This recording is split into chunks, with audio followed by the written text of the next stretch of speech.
Well, the other night we were in here late working on this trailer, and Matt sent us a Facebook Marketplace listing. And guess what? Now we gotta go get it. We're heading out to get a Cleveland 3-cylinder 2-stroke diesel generator set. Stay tuned.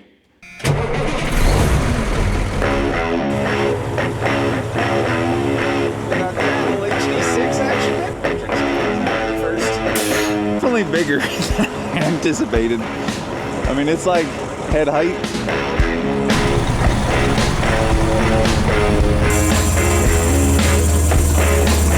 We can at least take half.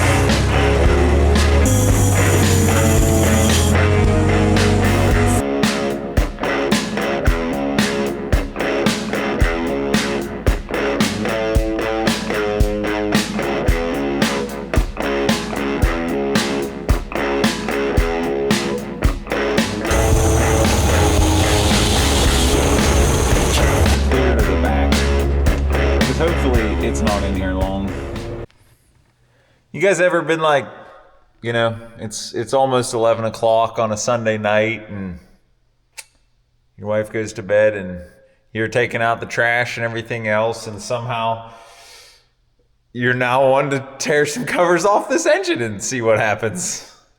See what it looks like.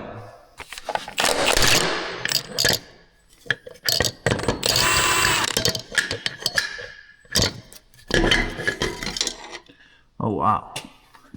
That is a connecting rod, all right. That is so cool.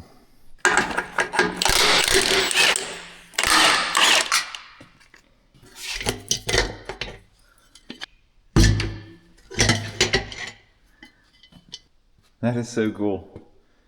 Check that thing out. The oil looks good down in there.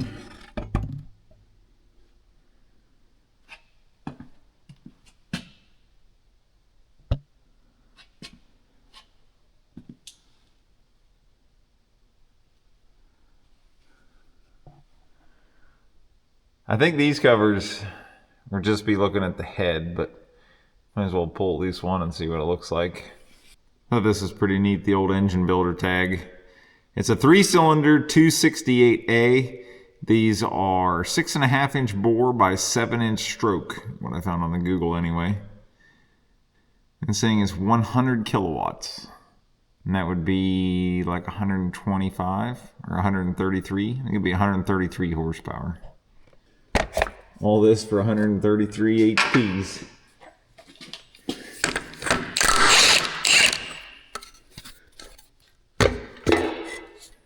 This guy is your throttle. So the injector rack are those two screws moving in and out. I'm not sure what this is. Unless there's a separate shutdown or something. Has something to do with this linkage maybe. But that's coming from the governor. So that's actually controlling your throttle right there. I think to have any leverage to turn this over, we're gonna take this cover off and see if there's a place to put a bar in the flywheel. I'm also a little bit concerned if the blower isn't what's holding us up. I don't know. Probably end up just taking this whole air box off. Air intake manifold off, whatever you want to call this thing. These couple nuts there and these 3 nuts here, I think, are really all that's holding it on. So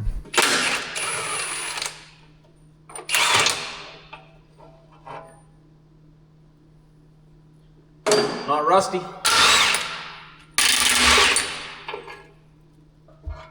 Like it was just off there.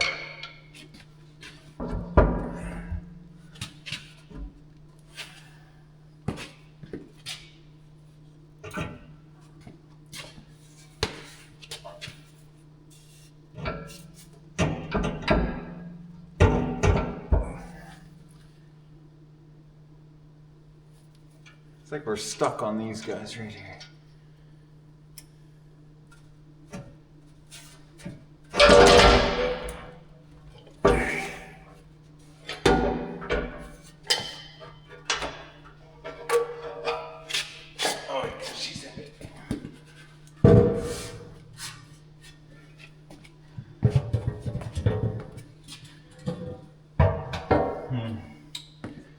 bit of crud in there.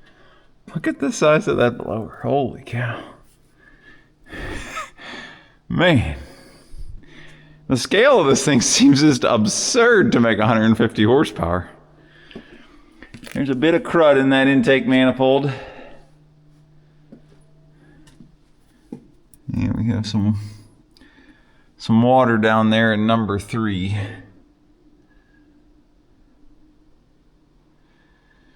So basically when the piston comes down, the air pushes through the sleeve into the cylinder there. Oh, that's not great. So that one, you're actually looking at the top of the piston. And you can see how much water has come through it. There's definitely water coming in the exhaust. What that shows me. Help out these cylinders as much as I can. At least like this guy that I can get to.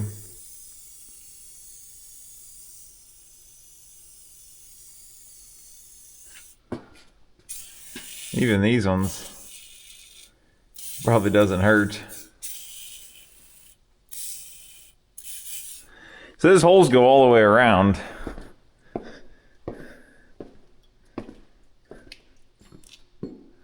Yeah, you can't really get there from here. I think these covers are going to be more like, yeah, those ones that we're looking at the right above the crankshaft. Probably this hole, and I guess that's just the exhaust, and obviously the exhaust itself, if they were uncovered, that's probably a lot of our problem here. Yeah, I didn't look up here before, but critters and everything else are probably in there. See what we can make happen. I think if we take this cover off here, we'll have better access to get in and pry on this thing and see if it'll move a little more force. No? It's like a big fan. That's interesting. See if a big cooling fan here draws air through the back of all the different generators and just chucks it out the bottom.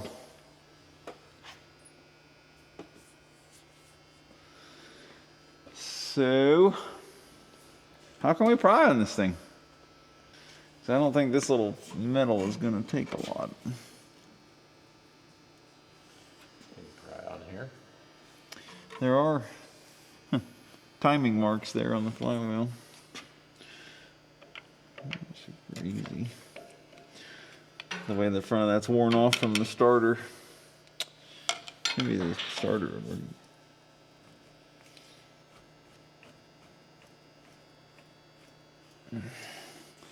That's a fair bit of force there. Which one is so stuck? I'll go to the other side probably.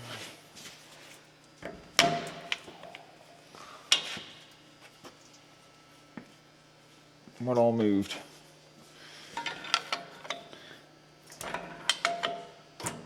That piston's moving. That one moved. I think it might just be number 1 that's so stuck. Yeah, that piston's going up and down. Well, number 1 looks rusty. Just a bit. Anything? Any action on her? Nope. I'm actually not seeing anything move right now. Well, I think as we're up against we're tight. We can roll it back. Get a run at it. Yeah. I can get a bigger bar too.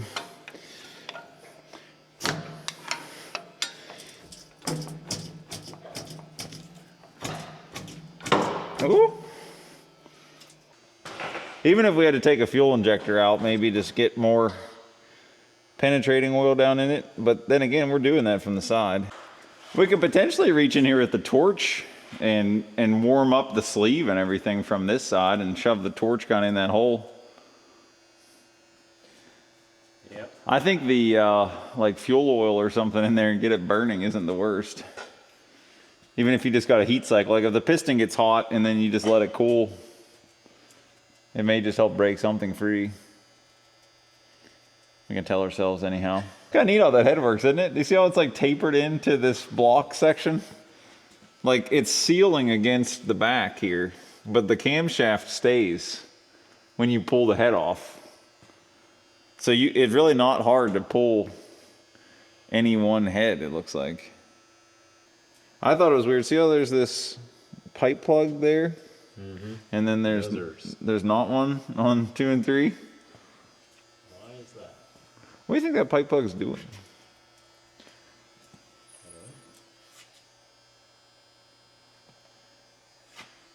Stay tuned. We're going to figure out a way to get heat and or more penetrating oil to her. So we're going to try to put some heat around the edge of this sleeve. Let's see how that goes.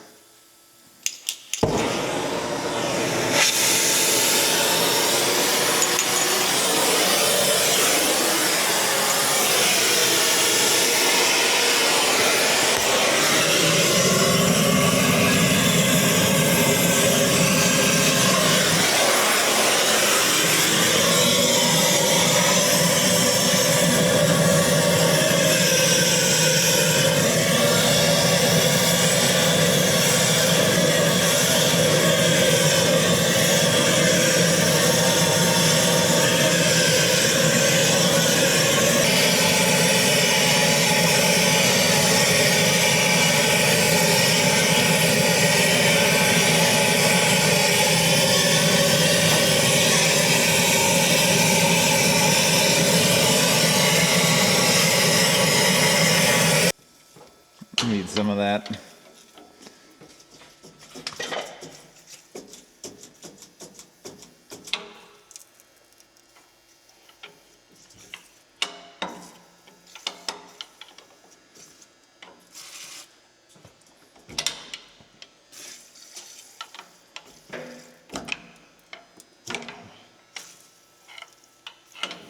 Definitely a little concerned about this. I just assumed like that's the intake, so it's that nice curved piece. I was like, how would water even be able to get into the other side?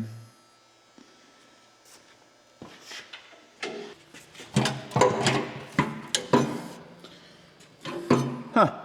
Well, the blower looks really good on this side. Does that mean in 71 this thing was overhauled? 271 Detroit? Don't think that has anything to do with this.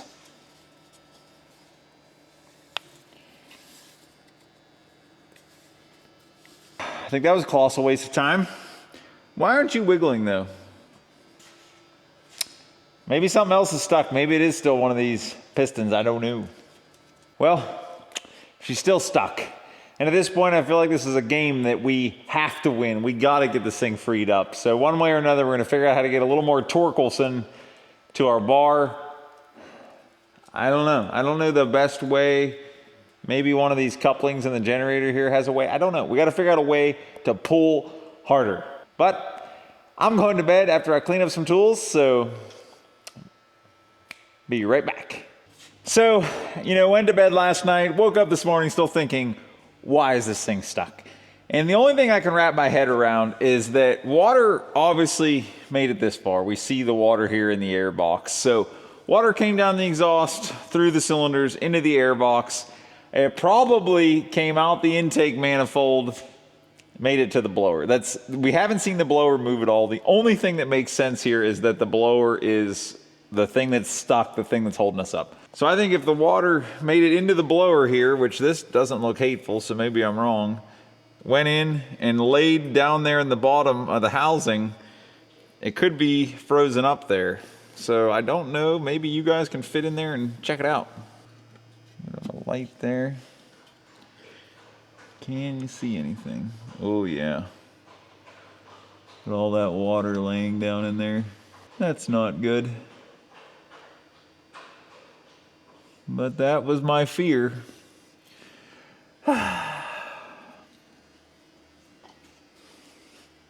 You guys get to be the bore scope today. Well, is there any sort of access or drain on it? If I can get to that drain plug, maybe we can get that out and then I don't know. I don't know a gentle way necessarily to apply heat to the blower. I'm thinking maybe a little bit of fuel or blaster and light it on fire and let it kind of gently heat that. What could go wrong? Let's figure something out.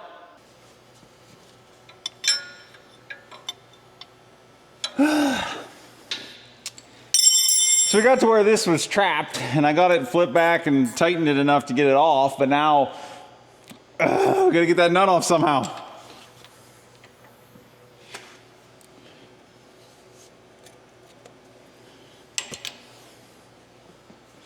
I thought old stuff was supposed to be easier to work on. Boss man! What are you doing? You know, just staring at the forklift before I have to deliver it this weekend, probably. Solder already, huh?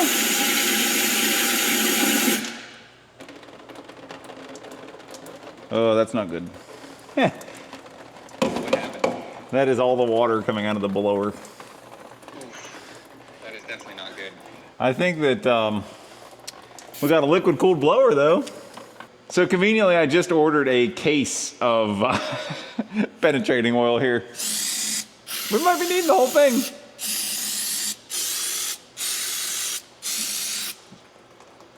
Well, I kind of doubt it worked its magic already, but let's try it.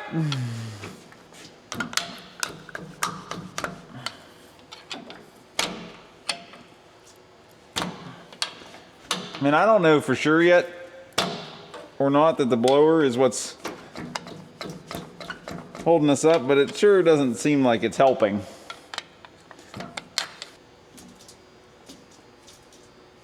It doesn't seem like the worst.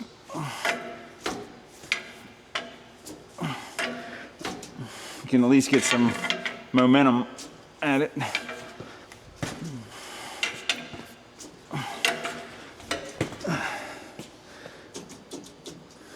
Full battery and 2 jump packs set to 12 volt as well.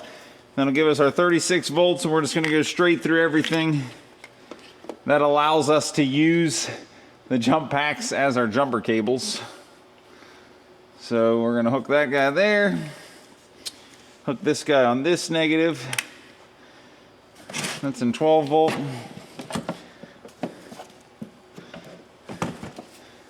And this is our negative here. So we're gonna hook our negative here to ground, positive to negative. This positive is gonna come into our start solenoid, and our negative to the positive of this battery.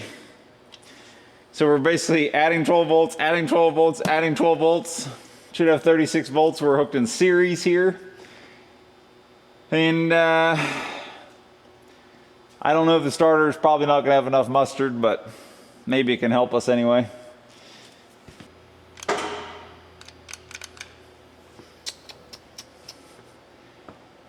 Wonder if we made the brushes unhappy on the starter because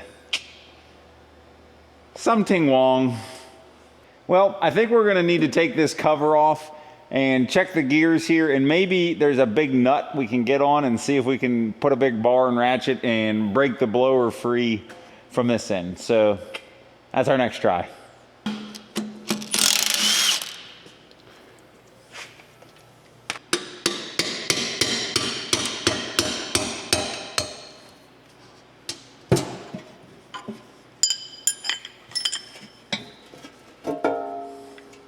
Oh wow. This has such a cool look to it, doesn't it? So that's the drive shaft. Comes through here. Yeah, see the top lobe's moving. And top lobe's free. No backlash there. I think we'll put a socket on here. I mean, obviously we're not going to turn the engine over from here, but there ought to at least be wiggle in this thing. I'm impressed how clean all the oil galleys and everything are on this engine. I feel like this should be painted up like really cool, and then like all these pinstripes around it. That's just, I don't know. That's kind of how I envision that piece. What size socket do we need? 2.5. Well, we have one heck of a cheater here. If I can get it on without knocking this off, that'll be a trick.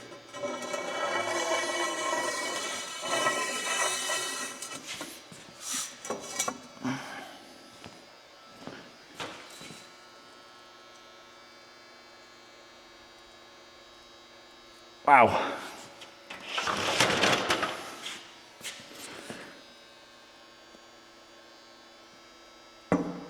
Oh, something happened. Was that the blower moving?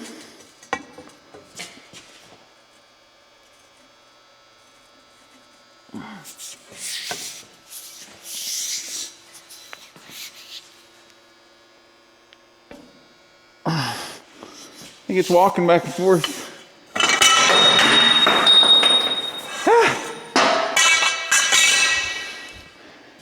Something moved 2 times there. We're not there yet. I don't know what's moving. I'm trying to get to where you can see the lobes, you can see this gear, and can we tell what's moving?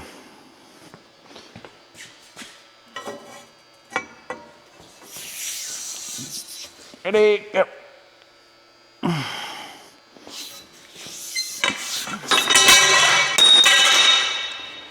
Man. It's hard.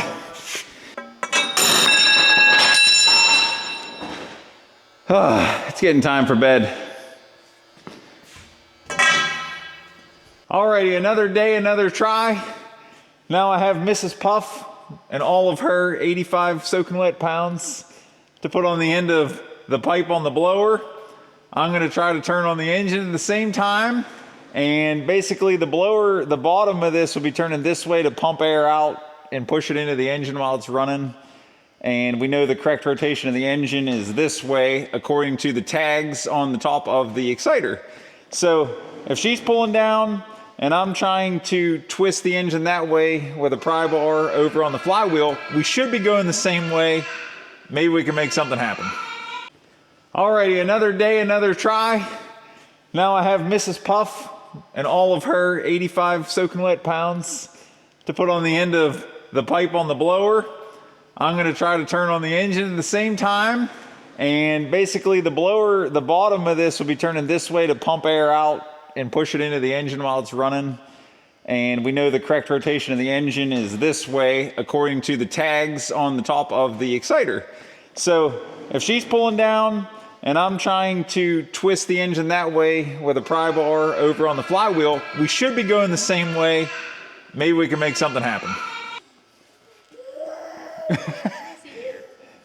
you distracted him.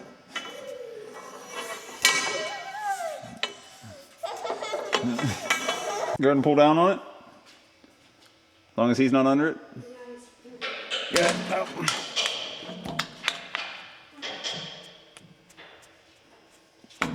You pulling hard?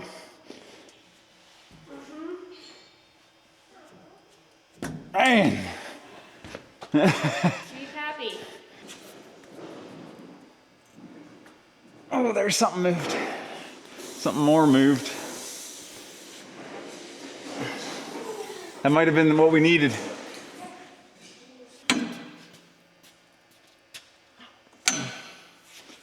Twisting the cord. Good job, buddy. Yeah, the lobes are moving there. Good job. That's a good sign we didn't have. Here.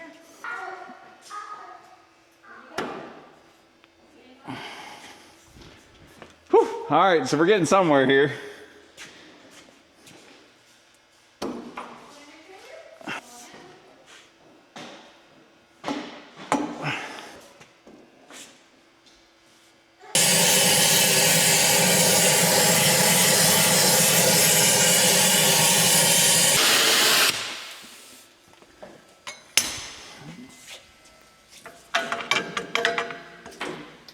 Whoa, look at that.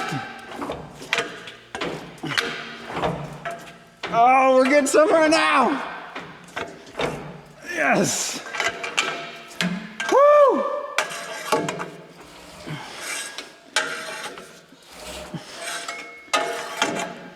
Oh, and we're stuck.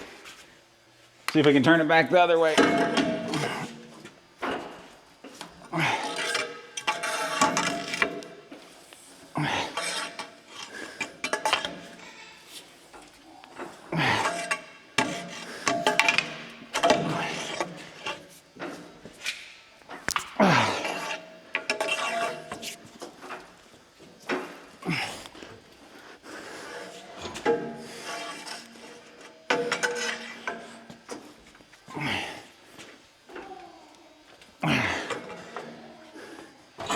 So that piston's still getting tight in there.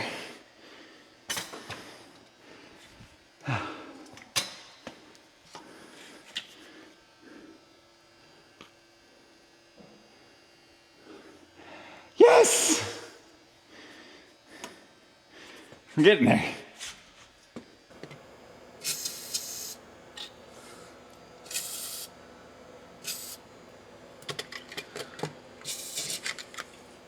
Unfortunately, I don't think there's really any easy answer here. This is going to be a fight. We're going to keep moving it. Hopefully we can gain some ground. We're getting kind of stuck on something weird here. I don't know. We may have to keep heating this sleeve, heating some other sleeve. I don't know. We'll figure it out.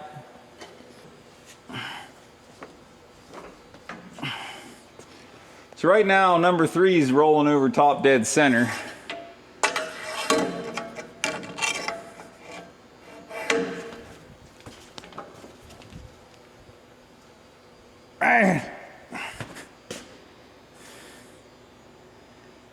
Check out these really neat stamps on the crankshaft. You can see it's dated 3/10/44. It's got the Navy inspector stamp, I think that one is. It's got the drawing number, the PO number, PDF. I don't think it was a PDF file. Yeah, thought that was really cool.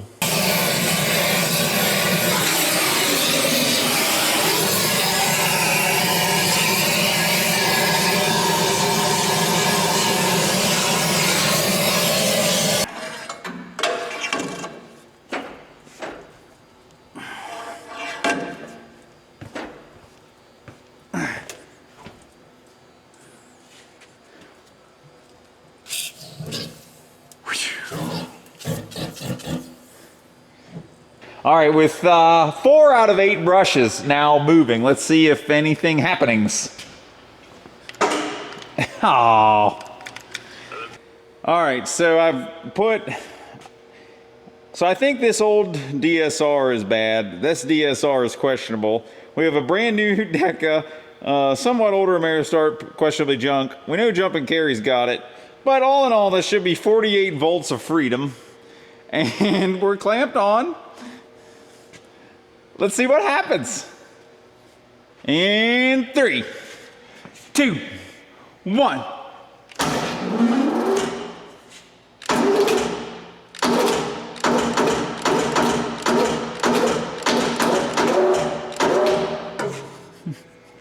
I think we're spinning something in the drive.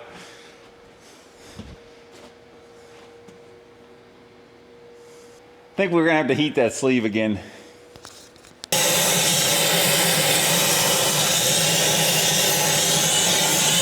It's relatively easy. Let's try the starter.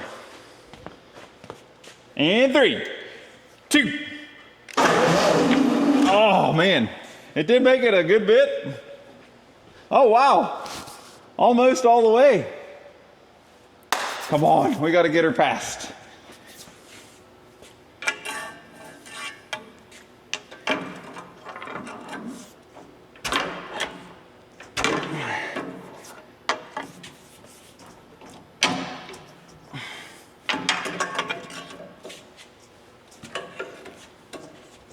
Man, it's stuck in there.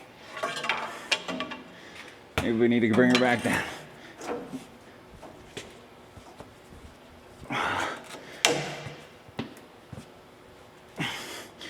Boy, it hit her hard. It's almost a top dead on number 1. Trying to heat a little bit higher on the sleeve this time.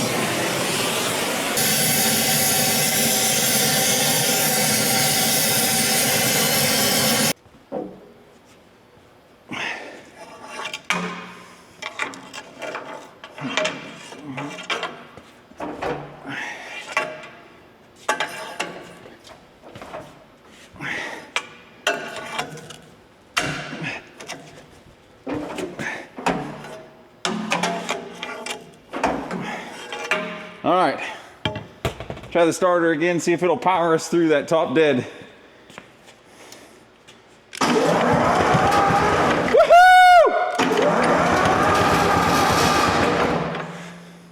We got her! Woohoo! It's turning! So, now that I've been able to pull the dipstick, I think we have quite a bit of water in the bottom.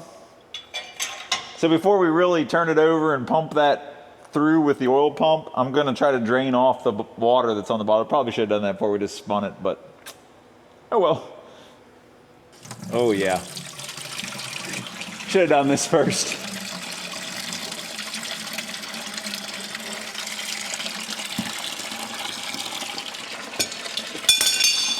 So I don't think it had any oil, it just had water. Poor thing. Well, all the water's out, leaving only this premium oil behind. Okay, it had no oil in it.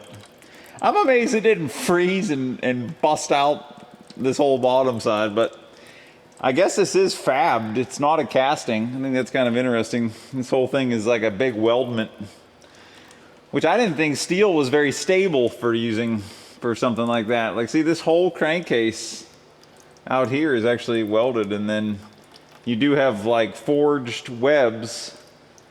You do have like forged or cast bearing holders and everything, but for the most part it's all welded, which I've never seen a block like that. I guess, I don't know, is that how they did the large like 567 locomotive engines? Is that how they were made? I don't know. I think this guy is some sort of suction strainer on the oil. Just guessing by kind of where it goes into the crankcase.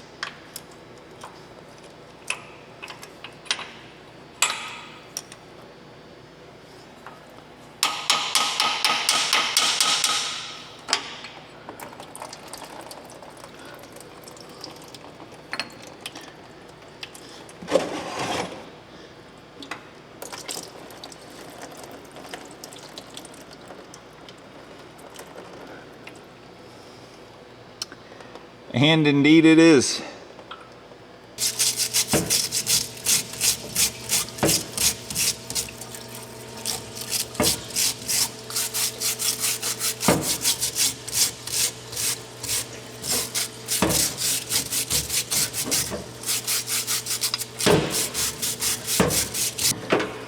Look how that whole thing is brass. Like, there's so much money and materials in this engine. I mean, I guess that's just, you know, of the times. I also wonder how much of it is, well, the government's paying for it. The poor little taxpayers back then were paying for it. But yeah, look at the cost that they put into this engine versus one built today, and it is way higher. I mean, this is like a little Kubota engine at this point, a little Yanmar. Clean up our cap here, which is, again, it's just brass. That's so cool how all this stuff's made on this engine.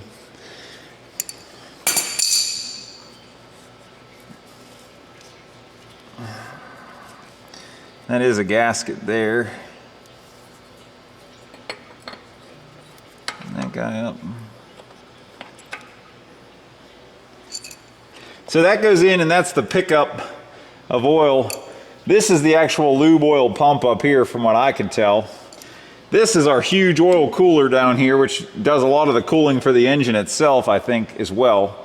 But I'm not sure exactly how it gets from there up through this case and to the pump. There's this line coming this side, and this guy here.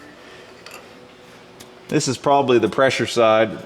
Pumps it through this oil filter, down through the cooler, and then back up. And then the lube oil comes over here, back up. This gives you your oil temperature after the cooler into the case there. And then this is a lube oil line. That's what feeds over to the blower, this lube oil. This goes inside that case and must ultimately feed the galleys in the crankshaft internally there. So basically, I think this is our pressurized, filtered, cooled lube oil. You know what? It's probably going in. I think this is bolted on. I think the oil's probably going in here as well. So that's our lube oil. This is our cooling water. So this is going into the pump, out of the pump. This is some sort of a manifold you can see there into the side of the block. And then it also, so then the cooling water goes up into the head. And this is the part I'm not so sure about. Somehow it comes back from the head, ends up in this box, I guess, here. So this would be your, ends up in that box. This is essentially your engine coolant temp on its way back. You have this metering valve, which I think means this would allow you to go out to your cooling source and then back in here from your cooling source, heat exchanger, radiator, whatever, back through the oil cooler into the pump and around again. So I don't know if this is a manual deal here, but this is essentially your thermostat from what I can tell, because this would allow it to bypass cooling, come down and in to this pipe, which goes back through the circle again. So for the sake of us running it, we can probably just loop these together, put a garden hose connection here, and basically just keep this system full. This is a little block heater. I guess they use this as a recirculation heater between the inlet and the outlet. So this thing's sitting there in a cold building. You'd plug this in, and that is your coolant, you know, block heater. Keep this thing ready to go on a cold day. I think now we're gonna pump some oil into it. Make sure we have good lube oil in there. I mean, good enough lube oil in there. And then we're gonna crank it some more with the starter. Make sure everything's staying free. We may have to put a little more heat into that #1 sleeve, I don't know. I did notice one of the injectors is stuck down. At least one of the injectors is stuck down, so we have that to work out yet. The rack's stuck up there, so we have to get the racks free on the injectors and make sure all the valves, all the exhaust valves up top are moving. I think they are, but I'm not certain of that. And then we'll be ready to try to get some fuel on it, put the intake manifold back on, see if we get this thing to run. I'm so excited now that it's free. That's a huge step tonight. It's been every night this week just fighting, trying to get this thing to make a full turn. Well, until tonight we weren't turning at all, so we're getting there. I do really appreciate just the quality of build on this engine. I mean, even the dipstick, that's like 1/4 inch thick, nicely machined, potentially even ground, and then stamped. I mean, how nice is that? The handle's all knurled, nicely machined. I mean, for being like a war effort, I'm just amazed they weren't just trying to crank these things out a little more, that they did put so much time and effort into everything. Even the dipstick, Jimmy.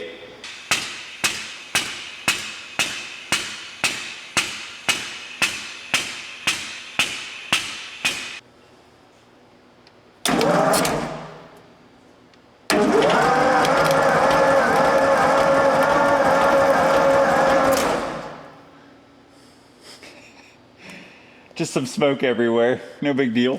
Both stuck down, and it seems like the rack on that #2 injector stuck. The #1 and #3 seem to be moving. Armed with blasters, some bars, and a hammer, let's see what we can make happen. Might want to pull these fuel lines off. Looks like you just reach down here and unbolt just like this side, take that guy loose. But we'll give it just a little bit of try. I guess this must be like a spring.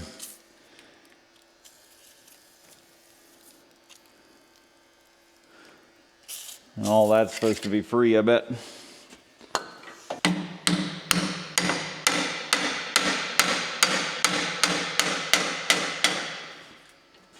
There we go. All right, so this is currently the stop position.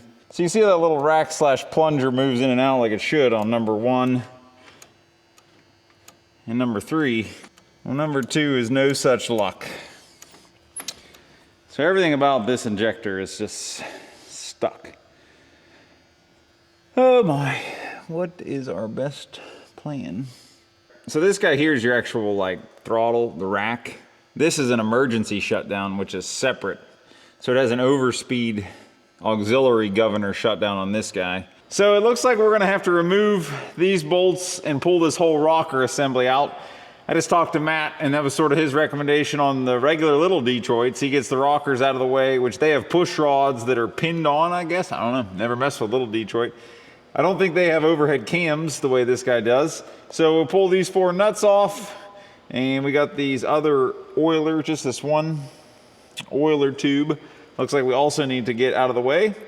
And when we put it back together, we gotta not forget the fuel lines, key component here. We'll leave that hooked on the rocker and maybe not forget. But we'll get that out of the way, and then hopefully we can fight that injector free.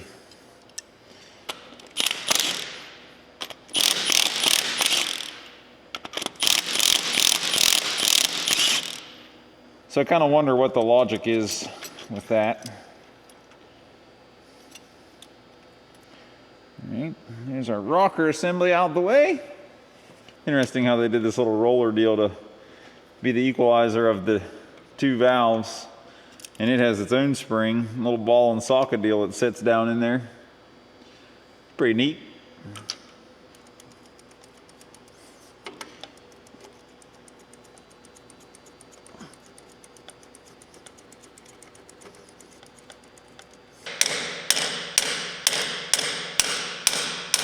Oh, there it moved down. Oh, that's the bottom. So we at least have some movement now.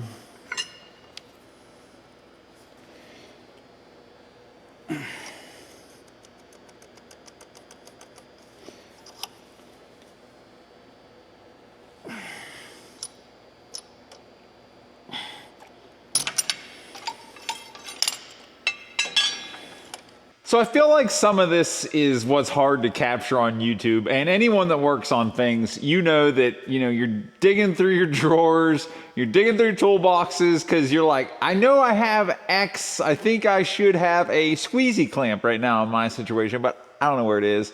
I also don't know if that's the solution. So you're digging through, and then I'm like, what about like a pulley puller or something? So I'm like going through here, and then I'm thinking, our bearing puller. Maybe this we can clamp on the top and start pushing through these onto something? I don't know. I think it's a better idea than anything else we've tried. Let's see how we can rig it up.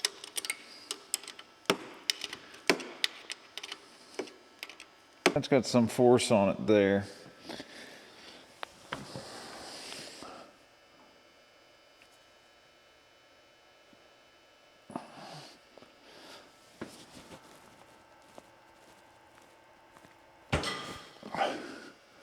Did it move? Oh, I think it moved. I think it moved.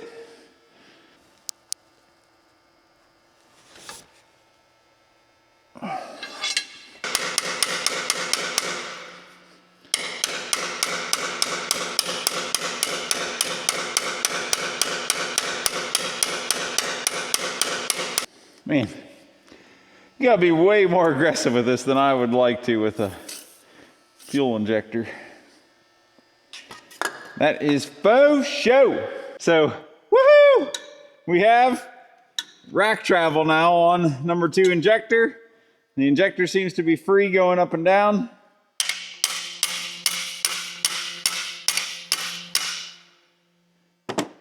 Like I said, I'm a little amazed I had to be this aggressive on this poor little fuel injector, but I believe this is a oil strainer here. And I think they would have had like a bigger oil filter setup where this comes out, goes through like a lubrifiner or something like that, and then back into the crankcase here. But I'm just afraid that oil could be coming out of here when we get it started. So I need to put a pipe cap on there, but I don't have a 1-inch pipe cap, but I have a 1-inch coupling and a 1 1/2 bushing and a 1/2 to 3/8 bushing and a 3/8 plug. So it's gonna be capped off. We can make life easier by putting the fuel lines on first, like these sides are, and then we can come in with the rockers into the fuel lines, and then we want to work down inside there like we did before. Wonder how many times these got forgotten when they were going back together and then, oh crap, had to take it back apart again. So I've since learned that these are they call them blow down valves, and these are open all the way down into the combustion chamber.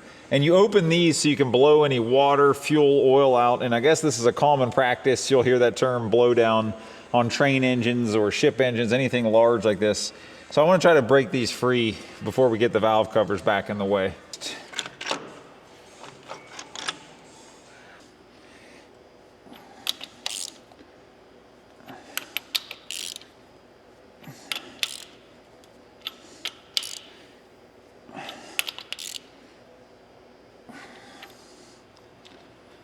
Alrighty, now we're pushing down to the injector.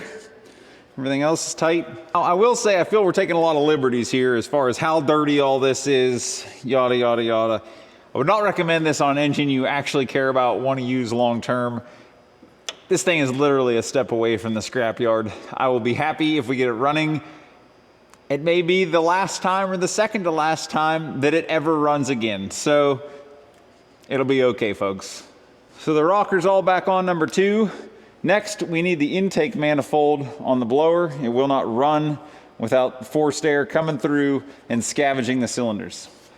So if you're not familiar with a Detroit, as I haven't been super familiar with, other than the fact that I know they're a 2-stroke, these are like a Detroit in that they're a blower scavenged 2-stroke. On a dirt bike, I'm sure a lot of you are familiar with a single cylinder 2-stroke. There's a reed valve, it's just kind of like a check valve on the inlet. As the piston comes down, it's actually pressurizing the air in the crankcase.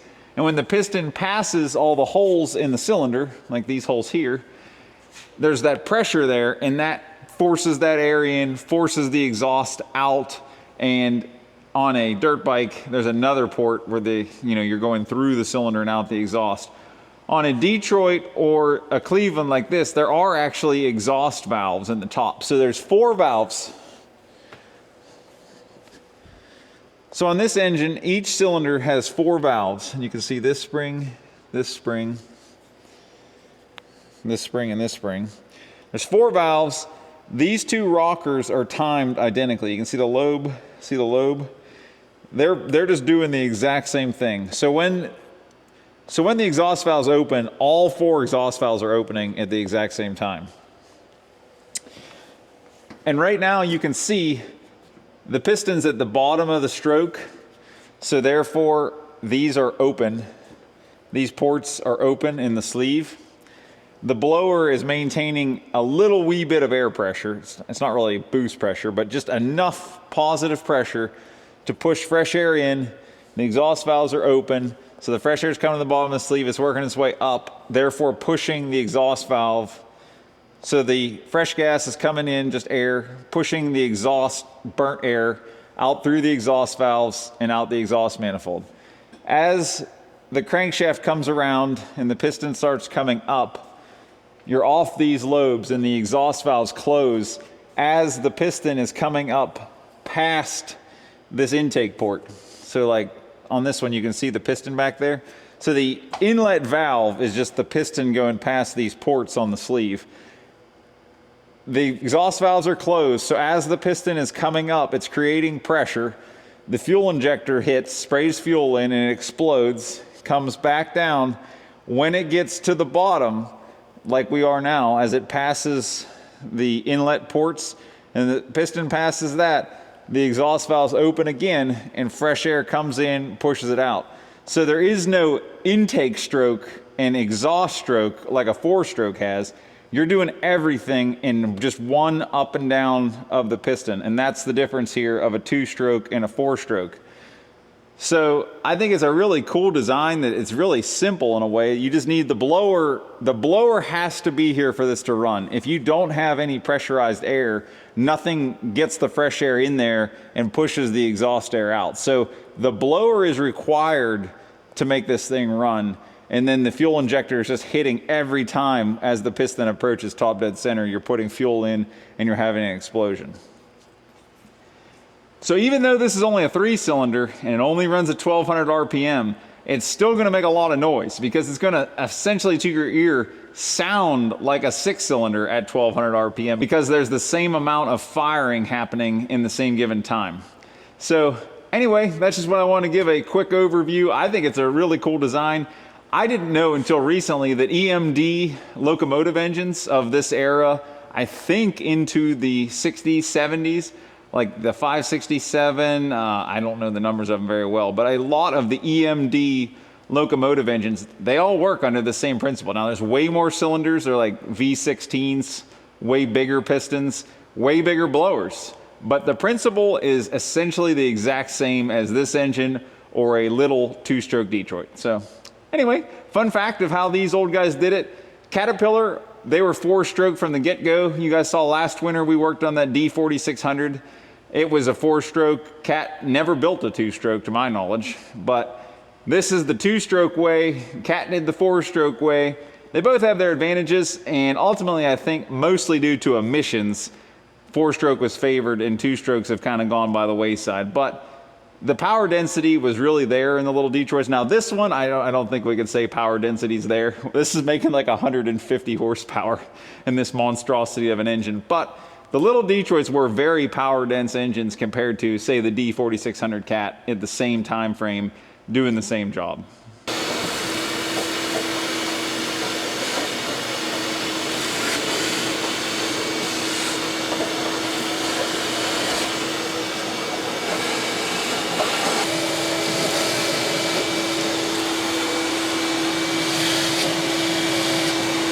Fuel pump, fuel line situation. It looks like this says inlet from tank. So this will be our inlet. From here, it goes to this pump behind it, and it comes back out of the pump, and then it goes outlet to filter down here, down to all our fuel filters down here. Comes back up from the fuel filters and into the fuel rail here. And then the fuel rail, basically there's little loops that go up to the 3 injectors. And there's also a return. That's this side coming back from the injectors, comes back into this guy. And then this would be your return back to the tank. This is saying it's a bleed valve. So I think this kind of bypasses the back pressure valve that'd be in here to maintain rail pressure. If you crack this bleed valve, I think it'll let it directly back to the tank and help prime the rail. This thing's designed that you can change fuel filters without shutting down, it looks like. It's saying it flows through the side which the handle is pointed. So essentially, if this valve is flipped this way, you're running through these filters, strainers, whatever you want to call them. You can service this side and then flip the valve over and service this side. That's pretty neat. Trying to give ourselves a little bit of standing room because this manifold is heavy.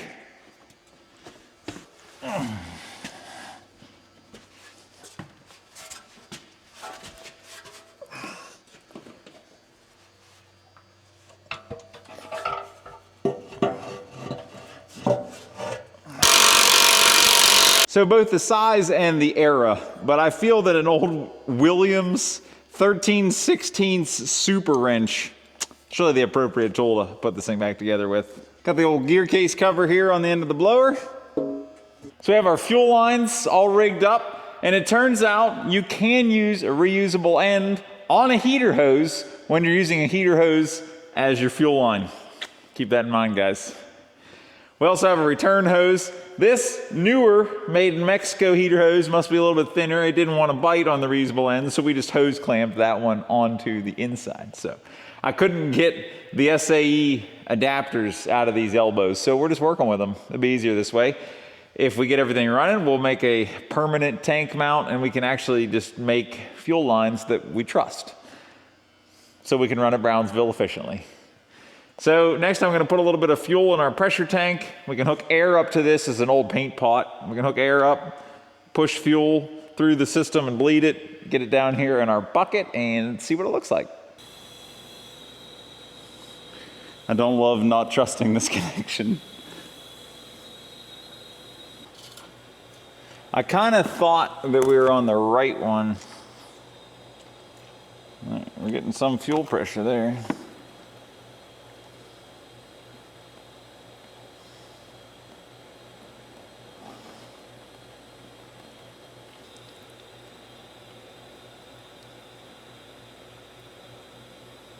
Well, something's making it in.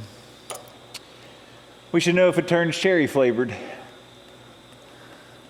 Alrighty guys, we finished bolting the cover on. I put some covers on the back side. I have securely mounted our fuel tank. And all in all, I think we're ready to carry it outside and try to start this thing.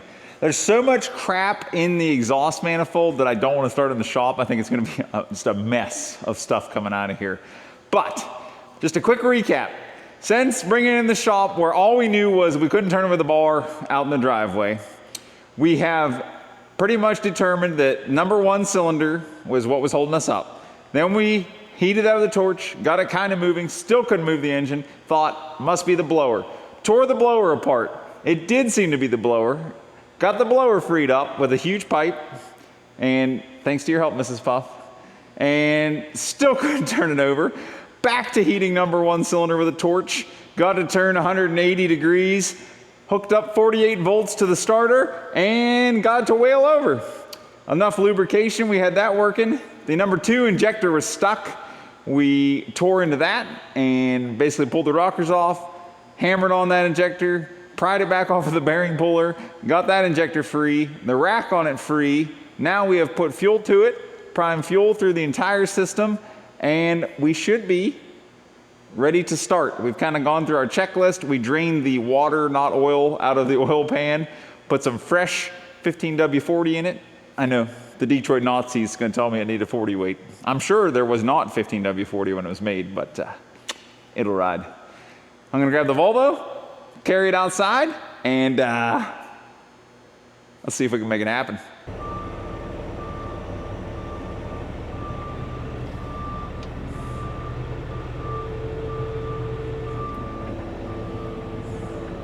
As far as generator safety and making power and shocking ourselves goes, well, this is the exciter, and without the exciter, we're not going to make any power up here. As you can see, the wires are all chopped off of everything, so I really don't have fear of making voltage that's going to hurt us. On the DC generator here, the brushes are removed. The AC generator has to have field voltage from that exciter in order to do anything. Those wires aren't there, so it's not going to. So, with all that being said, all this work being done, let's see if we can start this thing. This is the throttle here. It's currently in the off position. Down here is the start position. I believe there's sort of an oil pressure aspect to the governor you can override by holding this in the start position. Let's see if we can make something happen.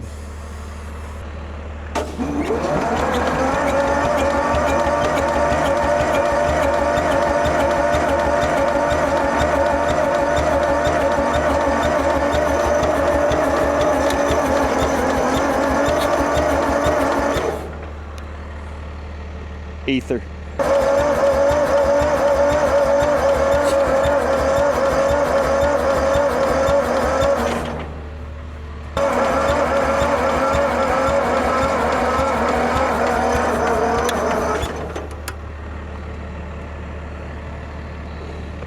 Dang it.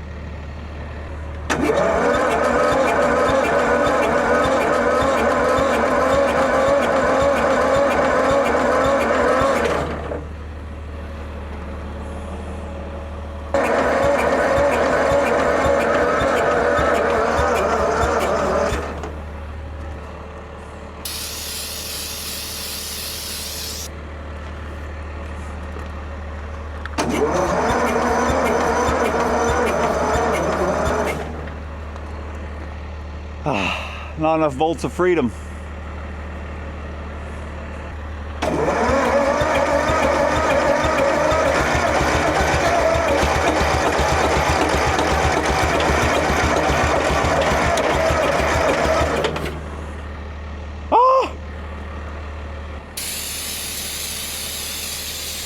I need a guy for this.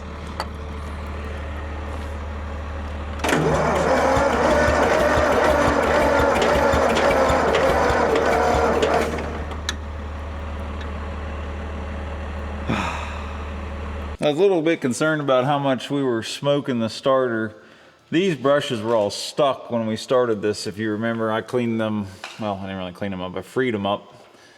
There's two more sets on the back, and you can't really get to them. So I was gonna pull the starter off. I got those 3 bolts off, and I just have these 2 left to pull and get it out of there and just sort of inspect everything and make sure the brushes are moving in and out and everything looks good. Just the way this engine's built is amazing to me, like how much time and effort was put into even mounting the starter.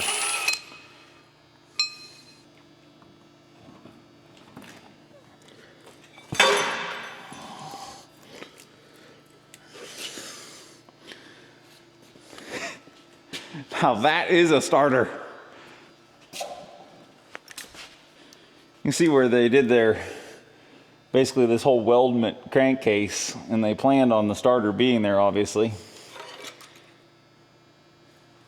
Those are just solid brass mounting pieces that hold the starter. That's wild.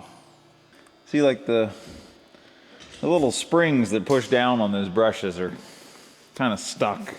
Gently. You can see how stuck they are. So you have the negative lead, which connects here, and it is connected to this set and then 180 degree offset. And then the positive wire comes in on this guy, and it is connected with a bus on this one, and then 180 degrees opposite it.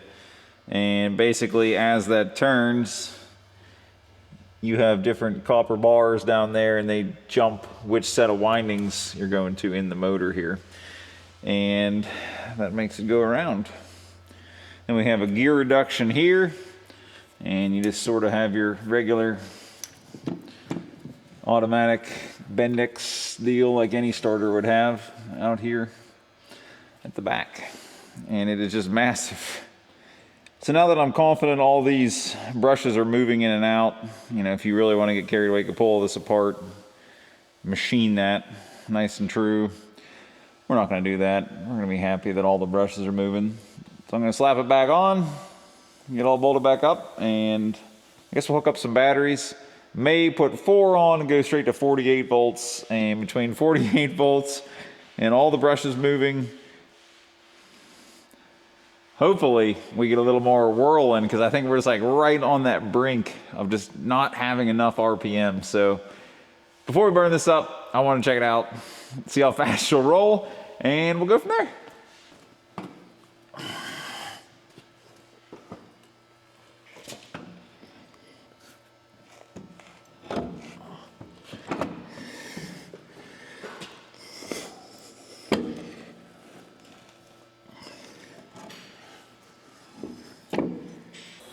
We got a little fuel prime action, and we're gonna see what happens in our fresh starter brush movable package. Come on, girl, it's now or never.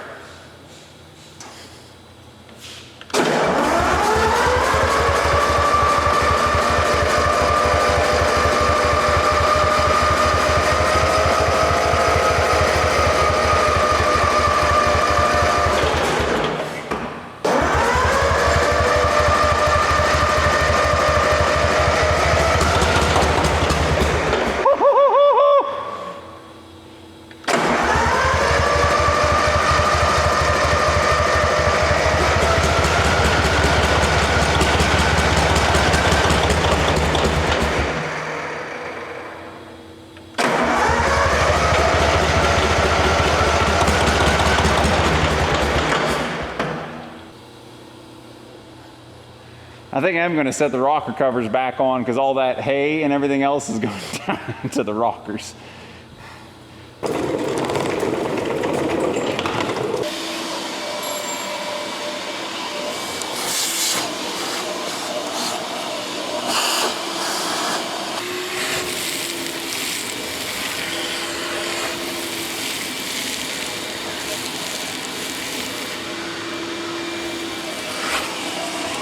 Trying to get more stuff out of the exhaust so less stuff blows out of the exhaust.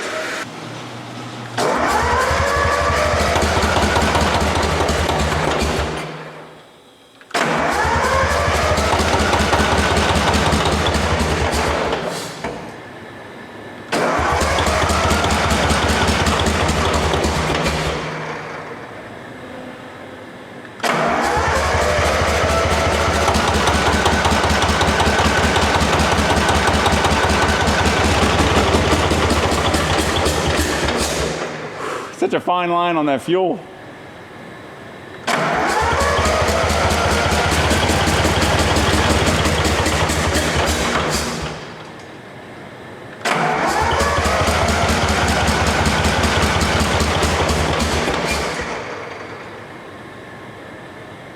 Doesn't seem like we're getting any now.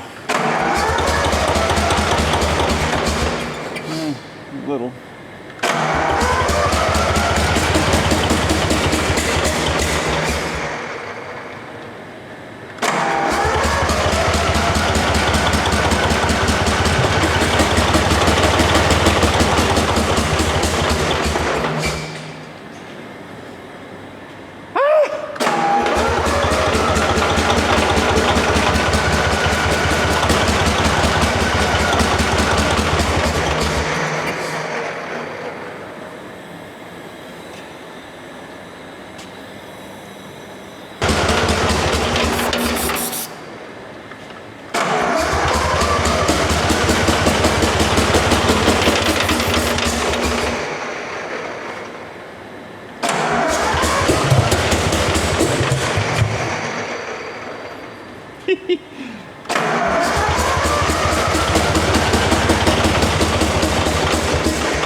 I think a cool down lap may be in order for poor little starter. Let the smoke clear. So I accidentally walked away from it with the bleed open, and we've shoved a whole bunch of air through the entire fuel system. And now I can't get it bled. I don't understand. We're not getting literally anything out, no matter how I run the bleed valve, the outlet to filter valve, which I'm convinced the outlet to filter has got to be open, and it runs down to the filters. So next thing I'm going to do, not sure if this is in the right way. Basically, this valve allows you to run either this set or this set, I think, depending on which way you flip it. So I was trying to read this tag here. Maybe I'll grab a little sandpaper, clean that up. But I think we're running here. Before, I was able to prime it through this little priming valve. I can't get anything out of there right now with fuel pressure in our pot up top.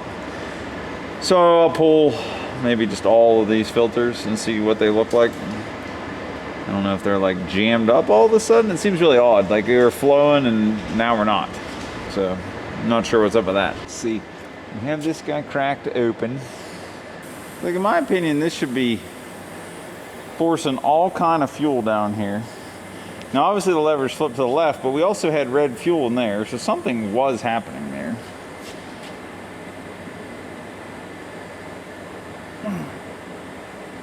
I can't get that thing to move.